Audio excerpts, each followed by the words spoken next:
Questo è un video a 360 gradi. Per visualizzarlo correttamente da un PC, clicca al suo interno con la freccia e muovi il mouse.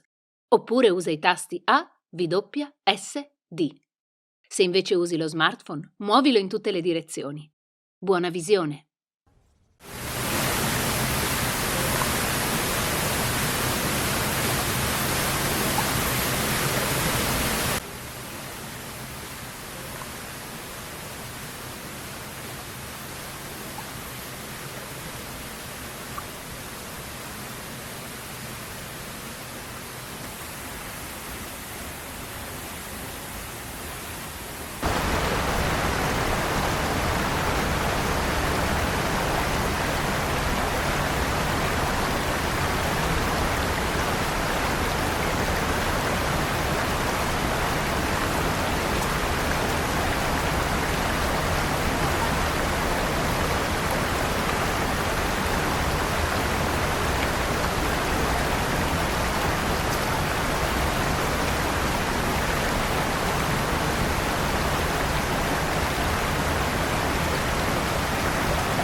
Ho bevuto molto latte stamattina.